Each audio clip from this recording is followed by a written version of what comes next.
కాళీపీఠ క్షేత్ర నాయకి కాలరాత్రి అమ్మన్న పాదాలకు మీ నేస్తం వరసాగి స్వామీజీ శిరస్సు వచ్చి నమస్కరిస్తూ, నానా కొంతమంది ఎందుకో ఊరికి రియాక్ట్ అయిపోతుంటారు, ప్రతి దానికి రియాక్ట్ అవుతారు. మనము వాళ్ళనే అన్నట్లుగా భావించి మానసిక ఆందోళనకి గురవుతారు. తీవ్రమైనటువంటి ఆవేశం వచ్చేస్తుంది. ఇది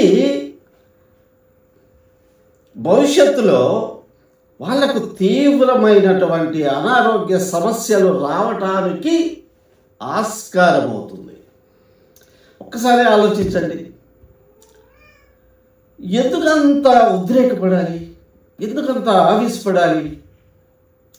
సత్యాసత్యాలను గ్రహించి మనం ఉదాత్తమైనటువంటి వ్యక్తీకరణ చేయాలి. అంతే తప్ప ఒక్కసారిగా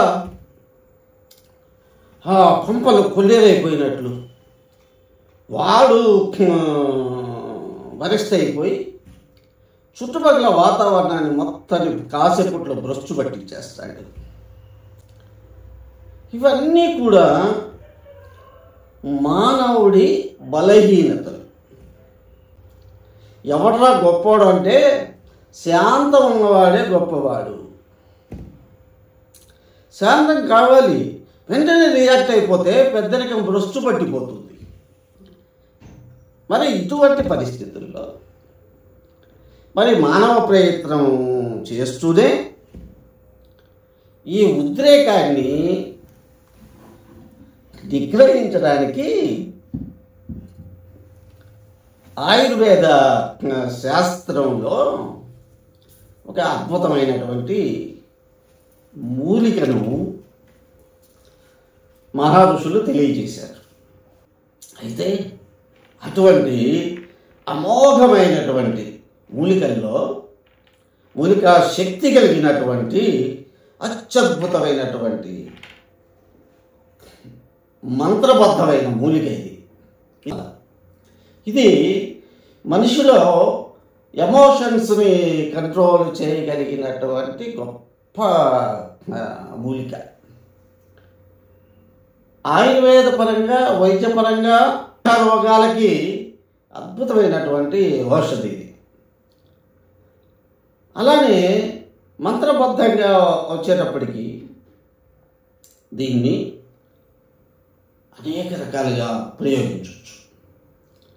అందులో ఒకటి, ఎవరికైతే అధిక కోపం ఉంటుందో, అధిక ఆవేశం ఉంటుందో, ప్రతి దానికి తొందరగానే రియాక్ట్ అయిపోతారో, అపరిమితమైనటువంటి రక్తపోటుకి గురి అవుతూ ఉంటారో వాళ్లకు ఈ మూలిక ఒక సంజీవిని. సరే,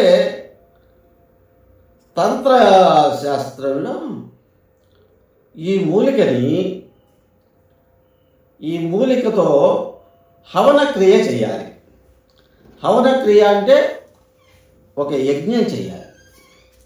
హోమంలో వీటిని 108గా తీసుకొని నవగ్రహాల్ని, దిక్పాలకుల్ని, వసుంయాది వాగ్దేవతల్ని, యోగిని గణాన్ని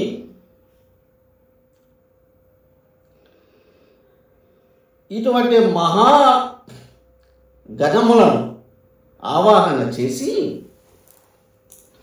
ప్రసన్నమూర్తి అయినటువంటి దక్షిణామూర్తి యొక్క నామములను జపిస్తూ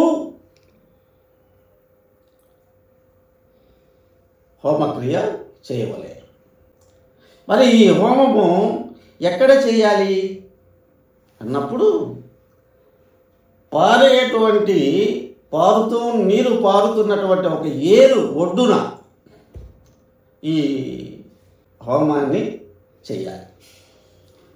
సరే, ఈ సుగంధ హోమం అనేది ఒక గంట సేపు నిర్వహింపబడుతుంది.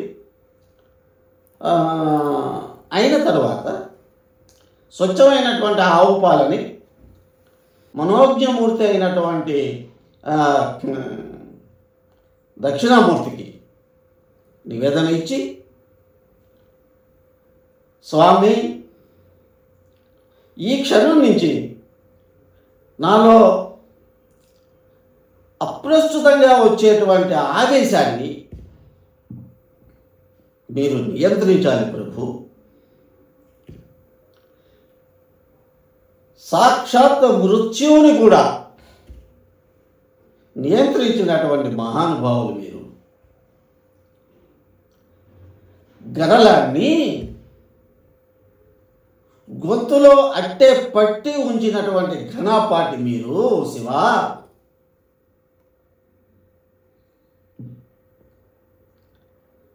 మీరు దయతో నాలో ఉన్నటువంటి ఈ ఉద్రేకాన్ని మీరు తొలగించండి మహాప్రభు. తగినటువంటి సద్బుద్ధిని నాకు ప్రసాదించాలి శివ, దక్షిణామూర్తి అని అర్చన హోమం చేసి సంకల్పించి, ఈ తద్వారా వచ్చినటువంటి యజ్ఞ విభూతిని చక్కగా చెల్లెడ పట్టి దాన్ని ఖచ్చితంగా ఒక వెండి మూత కలిగిన వెండి గిన్నెలోనే దాన్ని భద్రపరుచుకొని ప్రతిరోజు ఒక గురు గింజ ఎత్తుగలిగినటువంటి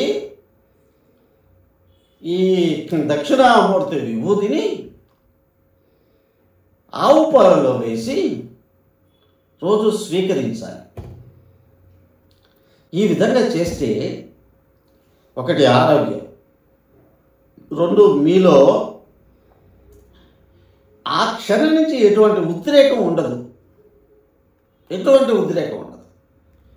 ఒకవేళ కనుక మీరు రక్త పోటుకి కానీ,